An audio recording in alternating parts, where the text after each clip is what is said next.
Hello, bienvenue sur la chaîne de Crochet Entière. J'espère que vous allez bien. Une petite capsule aujourd'hui, petite vidéo vite faite. Je vous parle un petit peu de la cire artisanale. Dans le fond, là, j'ai quelques petits conseils à vous donner avec la cire artisanale. Ben, en tout cas, la vidéo aujourd'hui, moi, je vais parler de la mienne, ma cire artisanale. Je sais qu'il y en a plusieurs qui en font et tout. Ça sera à tester rendu là. Mais les petits conseils que je vous donne là, sont très, très, très bons. OK, donc, et puis, par la suite, là, je vais faire un petit refresh. Là, je vous remontre comment bien utiliser là, la cire artisanale là, avec les embouts en plastique et puis avec les embouts en stainless. Il y a comme pas vraiment de différence, là. Le principe reste le même, c'est juste 2-3 petites choses de plus avec l'embout en stainless à faire, tout simplement. Premièrement, bon, la cire artisanale, vous savez, il y en a peut-être qui ne le savent pas, elle n'aime pas la chaleur. Elle aime vraiment pas ça. Donc, l'été, si vous laissez vos cires artisanales sur votre bureau, exemple, et puis qu'il y a des beaux petits rayons de soleil qui rentrent et qui s'en vont dessus, elle va tomber un petit peu plus molle. Et puis, elle va s'utiliser un petit peu moins bien. Elle va laisser des résidus sur vos diamants, même si vous faites attention, même si vous laissez travailler le crayon et puis que vous exercez aucune pression, malheureusement, elle va devenir molle. Donc, c'est un petit peu la galère l'été avec la cire artisanale. Même chose aussi, là, c'est ça, on la laisse pas traîner sur le bureau soleil. Même chose aussi sur la tablette lumineuse. Petit conseil aussi, moi j'en ai là, comme ça, là, autant que les petits pots, là, on les laisse pas traîner sur la tablette. La tablette, ça paraît pas, mais elle va dégager quand même une certaine chaleur. Oui, elle va dégager une chaleur, mais pas assez pour nuire, exemple, qu'on fait du diamond painting pour la toile ou la colle. Vraiment, là, ça va être minime la chaleur. La mienne, elle en dégage un petit peu là, sur ma bande noire tout le tour. Mettons, je touche où est-ce que la lumière là, est correcte, mais la bande noire, là, elle vient un petit peu chaude. Donc, tu sais, moi, je fais bien attention de jamais laisser les petits pots sur la tablette, là, ou proche de la tablette, mettons, qui est à côté, puis qui est bien proche. Je veux pas, ça peut faire quand même une petite chaleur. Ensuite de ça, tu sais, c'est ça, tout ce qui pourrait dégager une chaleur dans le fond, là. Tu sais, même chose, là, j'en ai, là, qui m'ont dit, là, qu'ils travaillent avec ça dans la main. Ils grattent, mettons, puis tu sais, ils l'ont souvent dans la main, mettons, le cire ou le petit pot. Votre main, elle dégage la chaleur aussi. Donc, même chose à ce niveau-là, là. Déposez-la, mettez-la plus loin. Mettez-la pas, mettons, je sais pas moi, sur un portable, si vous avez un portable à côté de vous ou quoi que ce soit, n'importe quoi qui pourrait dégager de la chaleur, là, tenez-la loin de ça. Et puis, si jamais, je sais pas moi, l'été, bon, ben, il fait chaud dans votre pièce où est-ce que vous faites votre DP, moi, c'est le cas ici à cause de mes grandes fenêtres, souvent, il fait plus chaud. Et puis, la température, c'est ça, elle va être plus haute dans cette pièce-là de la maison. Un petit truc que je peux vous donner, votre cire, mettez-la au congélateur. Vos petites cires, mettez tout ça dans un sac Ziploc, mettons, là, puis mettez ça au congélateur l'été, puis sortez-la quand vous arrivez, puis vous allez faire le DP. Elle va être dure, mais elle va tellement aller mieux, je vous jure, vous allez voir toute la différence. Même chose pour la petite cire rose aussi. Des fois, l'été, la petite cire rose, c'est la même affaire. Il y en a qui ont de la misère et tout. Essayez de la mettre au congélateur, puis je suis sûre et certaine là, que vous allez voir là, vous allez voir une différence, c'est officiel. À la limite, il fait bien chaud, on est dans une canicule, vous voulez faire du DP ou de quoi, tu sais, vous voulez en faire dehors, là. Mais prenez-vous un ice pack, exemple, je sais pas, dans une boîte à lunch ou dans une serviette qui est comme à l'abri des rayons de soleil. Mettez votre cire dessus, ça va la garder au frais. Elle va rester comme froide, parce que là, laissez-la pas dans le congélateur, là, puis tout le temps faire in and out, aller chercher la cire, là. Mais tu sais, arrangez-vous à avoir quelque chose de frais pour la garder vraiment au frais. Je vous jure, là, ces petits trucs-là, là, ça paraît niaiseux comme ça, là, mais ça va faire toute la différence. Ensuite de ça, je vais faire là, une petite démo là, pour savoir là, comment on utilise bien comme il faut la cire artisanale. Donc, je vous cale sur mes doigts. Question que vous voyez encore mieux. Tadana! Bonjour! Bon, je m'étais pris des petites notes pour pas rien oublier de vous dire. Bon, donc là, j'ai ma cire ici, que ce soit comme ça ou que ce soit là dans des petits pots, là, peu importe, là, le principe reste le même. C'est la même affaire, OK? Donc là, je vais vous le montrer tout simplement avec celle-ci. Donc, ici, ouais, je vais être capable de l'enlever. Parfait. Donc, embout en stainless. Ça me prendrait un avec des embouts en plastique aussi. Question de bien vous montrer. Parfait. Fait que j'ai un petit stylet en argile ici. Bon, là, juste pour bien faire, j'ai pas de petits. J'ai 2 embouts de 3. Hein, bravo. Je pense que j'en ai un ici en plastique. Oui, j'en ai un en plastique. Donc, on va en changer un en plastique. Comme ça ici. Bon. Aïe, ça c'est dans mes premiers crayons que j'ai fait. Les premiers crayons en argile que j'ai fait. C'est fou, là. Et ça fait longtemps. Oh là là là là. Bon, donc premièrement, ça vous prend quelque chose de pointu, que ce soit une trombone, une aiguille. Moi, je prends mes pinces, ok? Mes pinces là, qui sont rigides, là, des bonnes pinces. Les pinces en plastique qui viennent avec les petits toolkits de base, je vous le déconseille. Même chose, ben les petites pinces en métal qui sont molles peuvent faire la job. Ça peut marcher quand même. Pour vrai, ça serait peut-être la seule utilité, moi, que je lui trouverais. Bon. Fait que là, en premier, ce qu'il faut faire, ça va être d'aller enlever toute la vieille cire. Je vais me prendre ma petite poubelle. Donc, on va enlever, on va déloger toute la vieille cire qu'il y a. Bien important. Parce que sinon, ça adhérera pas bien ensemble. Donc, on enlève tout.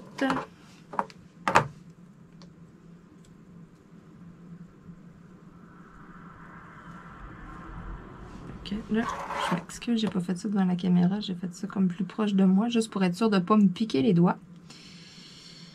Bon, on enlève tout ça, toute la vieille cire. Parfait. Bon. Donc, celui-là, je le tasse. Là, quand je vous disais qu'il y avait une différence au niveau des embouts en stainless et puis en plastique. Premièrement, les embouts qui sont en stainless ou en métal, la cire artisanale va adhérer beaucoup mieux. Sérieux, là, il y a vraiment une bonne différence, OK? Ça adhère mieux qu'avec ici. Ici, là, les petits embouts en plastique, dans le fond, là, le petit bout jaune, là, ici, le petit bout doré, là, c'est du brass. Donc, c'est comme plus lisse, je sais pas, mais ça adhère moins bien, OK? Fouillez-moi pourquoi, là. Moi, je vois vraiment une différence, OK? Donc, ceux qui en font quand même beaucoup, là, des fois, c'est peut-être quelque chose à penser, à s'équiper, là, sans les acheter nécessairement en stainless, parce que, tu sais, direct, parce qu'en stainless, ils sont comme plus chers, là. En vrai stainless. En métal, ils sont plus abordables. Ceux que j'ai dans ma boutique à moi sont en métal. Ils font la job en masse.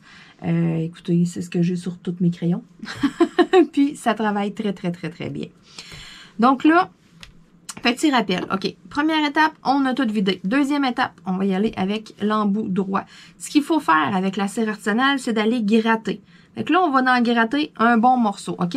Puis, on va gratter de biseaux. Vraiment, là, à s'en aller comme en diagonale, à les planter dedans pour qu'il en rentre dedans, dans l'embout, OK? Parce que le petit embout ici, là, en brasse, là, tu sais, il est creux. Vous le savez ici, là, tu sais, quand on pique avec la cire rose, là, on la voit monter dedans, là. Donc, il faut vraiment gratter, en envoyer là, un bon morceau dedans. Là, après ça, là, on va venir vraiment le pousser pour pacter ça comme il faut. Puis après ça, on va venir avec notre doigt, là, tourner tout autour pour enlever l'excédent. Fait que, tu sais, on tourne tout autour, on enlève l'excédent.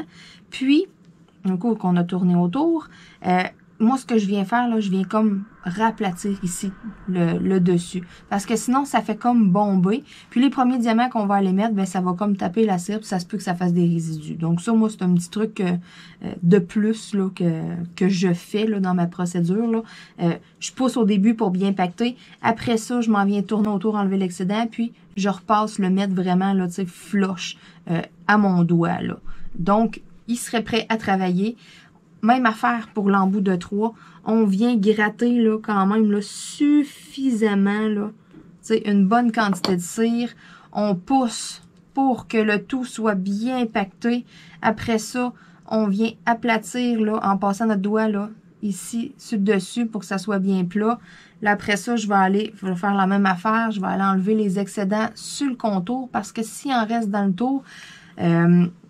surtout avec l'embout multiple, là, quand vous allez arriver puis que vous allez prendre vos 3, là, ben, ça se peut qu'il y en ait là, de proches, là, puis qui accotent, là, puis qui tiennent après votre cire. Là, ça se peut que vous leviez puis que vous ayez 4-5 diamants, mettons, là, en tout. Là. Vous ayez vos 3 de bien placés puis vous en ayez sur le côté. Ça, c'est des choses qui peuvent arriver. Fait que c'est pour ça là, que moi, je dis tout le temps, là, on nettoie bien les côtés. Puis même affaire, si je repasse à la fin, venir bien taper ici, là, être sûr que c'est bien droit. Donc, je serai prête là, à commencer à travailler avec mes embouts. Ensuite de ça, pour ce qui est de l'embout en stainless, C'est la même affaire. On s'en vient dedans en biseau, on pique, on pacte, on tourne autour, et puis c'est exactement pareil à une seule petite différence près. À la longue d'utiliser vos embouts en stainless, vous allez remarquer, ils se forment, même si vous enlevez tout le tour, là, ils se forment quand même un petit dépôt de cire. Donc, de temps à autre, ça peut être pas pire de vraiment nettoyer comme il faut tout l'embout. Tout simplement là, parce que vous allez voir, là, en prenant vos diamants dans votre plateau, là, ça se peut des fois là, que justement, pareil comme l'embout en plastique, là, il y en a qui viennent se coller tout le tour. Et puis, c'est niaiseux, mais si vous avez des animaux et tout, ça ramasse le poil. Donc, moi, je l'ai remarqué avec mes embouts en stainless, à force d'enlever l'excédent, à un moment donné, là, il n'est plus tant brillant, il se ramasse comme une fine couche, là. Donc, tu sais, nettoyez-les une fois de temps en temps, tout simplement, là, parce que c'est tannant si ça amasse, là, des mousses ou un petit poil, quelque chose. Après ça, vous arrivez, vous piquez dans votre diamond painting, tout que le poil s'en va là. Donc, c'est la seule petite différence. Avec même affaire ici, si j'ai un embout de 2, je m'en viens piquer dedans. Là, j'ai une bonne quantité. Je pousse pour pacter jusque dans le fond. Je viens égaliser le dessus. Après ça, j'enlève l'excédent sur les côtés. Et puis, je repasse pour que ça soit droit. Puis, quand je repasse pour que ça soit droit, là, je passe avec mon doigt, OK? Avec ma peau. Pas avec l'ongle, OK? Parce qu'avec l'ongle, vous ne voulez pas, là, avec la forme de votre ongle, vous allez aller un peu gratter dedans, là, puis vous allez mettre ça trop creux, puis ça ira pas bien. Donc, faites-le vraiment avec les doigts, avec la peau. Bien important. Quand vous voulez enlever l'excédent, mais là, vous pouvez y aller avec l'ongle, là. Ou avec la pince, mettons, là. Vous arrivez avec vos pinces, là, puis tu sais, vous venez comme tout gratter, là, le contour, venir enlever une couche, là, tu sais. Ça, vous le faites pas si souvent que ça, là. Moi, mes crayons, ça fait quand même un bon bout que je les utilise, là, puis, et vous, je les ai nettoyés aujourd'hui, là. J'en avais 2, 3, là, qui commençaient à avoir, tu sais, un bon résidu de cire.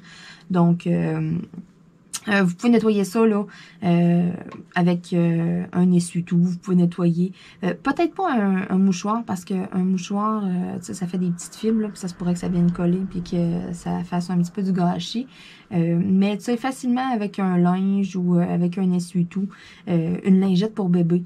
Ça, c'est pratique d'avoir un petit pot de lingette pour bébé. Pour vrai, là, tous ceux qui font du diamond painting, vous devriez avoir là, avoir ça à la maison, là, sans avoir une grosse quantité, là, parce que c'est la chose à faire. Si, exemple, il y a une feuille de papier qui revole sur votre diamond painting, là, sur la colle, là, la seule manière de l'enlever, vraiment, c'est avec une lingette pour bébé. C'est de frotter pour que le papier devienne comme tous des petits morceaux qui se dissoudent. Après ça, on laisse sécher, puis on touche la colle, elle redevient comme collante. Fouillez-moi pourquoi, là, mais avec une lingette de bébé, c'est merveilleux. Donc, moi, je vous le suggère, là. Si vous êtes un peu gaffeuse ou quoi que ce soit, là, ça peut être pas pire d'avoir un petit paquet de lingettes de bébé. Je sais qu'il y en a des petits paquets, mettons, de 50 lingettes. Là. Il y a des petits paquets, mettons, de voyage. Là. De laisser traîner ça là, pas loin ou d'avoir ça, là, ça peut être pratique. Puis, tu sais, c'est ça. Vous nettoyer vos embouts avec ça. Même chose pour votre tablette lumineuse. À force de faire du DP dessus, à un moment donné, ça se peut qu'il y ait des petits résidus de cire, que vous fassiez comme, hey, ma tablette, qu'est-ce qu'elle a? Il y a comme des taches, mais c'est tout simplement le dessus qui est sale, that's it. Vous allez la regarder comme ça, vous le verrez pas. Mais quand vous allez allumer la lumière, vous allez le voir. Donc, même chose, on peut nettoyer ça avec une lingette pour bébé. C'est pas quelque chose qui va abîmer la tablette, c'est quelque chose de doux. Donc, vraiment, là, je pense là, que tous ceux qui font du DP là, devraient avoir un petit paquet de lingettes pour bébé qui traîne en quelque part. Sur ce, écoutez, c'est pas plus compliqué que ça. Mes crayons sont prêts. C'est super facile, la cire artisanale. Et puis, le gros conseil, laissez travailler le crayon, OK? Quand vous avez la cire artisanale, allez pas pousser sur les diamants pour les rentrer. Si, entre 2 diamants, vous devez exercer une pression, mettons, pour bien le rentrer là, prenez votre pince. Parce que si vous le faites avec votre crayon, vous allez encore plus taper votre cire, puis là, il va sortir des résidus. Si vous utilisez la cire artisanale, puis vous dites, hey, moi, ça marche pas, il y a tout le temps plein de petits motons de cire, c'est tout simplement que vous pesez trop fort. That's it. Il faut vraiment laisser travailler le crayon, main molle. On prend les diamants puis on les déplace tout simplement. On ne cherche pas à les pousser. Ça, dans le fond, c'est une manie qu'on développe avec la cire rose. Parce que la cire rose, à un moment donné, elle colle tellement plus qu'on est là puis on s'en rend pas compte, mais on exerce une pression supplémentaire là, pour essayer de toffer encore plus longtemps avec la colle parce que on s'en rend compte, on pèse un petit peu plus fort puis ça colle un petit peu plus longtemps. Jusqu'à temps qu'à un moment donné, on pèse vraiment fort sur le diamant, là, ça colle plus. Là, on s'en va repiquer dans la gommette rose. On fait toute la même affaire. On est toutes pareilles. Écoutez, je suis comme ça. 99% du monde sont comme ça. Mais c'est pas grave. C'est un défaut c'est une manie un peu, un défaut qu'on développe puis qui est facile à corriger. Oui, au début, vous allez peut-être sacrer un peu, vous allez peut-être dire, maudite affaire. Tu sais, il y a des petits résidus. Dites-vous, tant et aussi longtemps qu'il y a des résidus, c'est que vous pesez trop fort sur le crayon. Vous allez voir, à un moment donné, ça va se faire automatique. Et puis, si jamais vous pesez vraiment pas fort et qu'il sort un peu de résidus, ben là, le problème est peut-être la cire. Peut-être que la cire est trop molle. Changez de cire. Prenez-la, mettez-la au congélateur. Changez, là, vraiment, là, de cire, là. Si vous n'avez juste une, malheureusement, ben là, il va falloir tout de suite la mettre au congélateur, là, puis... essayez de la cire rose en attendant ou quelque chose comme ça. Laissez-la une bonne demi-heure, là, qu'elle vienne un peu plus raide, là. Et puis, vous allez voir, là, sérieux, là, moi, je fais des bonnes grosses zones, là. Je peux être une demi-heure, des fois, sans toucher à la cire dans mon crayon, là. Tu sais, je vais remplir mon embout multiple, plus ça va décocher, là, une demi-heure de temps, là, puis je touche même pas à ma cire, là. Écoutez, versus, là, qu'il y en a d'autres, là, que la petite cire rose, en une demi-heure, ils ont été piqués 30 fois dedans, là, tu sais. Donc, sur ce, je pense que j'ai fait pas mal le tour du sujet. Je vous ai pas mal là, dit là, tout ce qu'il y avait à savoir avec la cire. Dans le fond, c'est vraiment pas sorcier. La cire n'aime pas la chaleur. Donc, l'été, c'est un petit peu difficile pour elle. Donc, laissez-la au frais. Sur ce, je vous dis à bientôt tout le monde. Et puis, si vous n'êtes pas abonné à la chaîne, n'hésitez pas à vous abonner pour pas manquer aucune vidéo. Sur ce, on se dit à bientôt. Bye bye!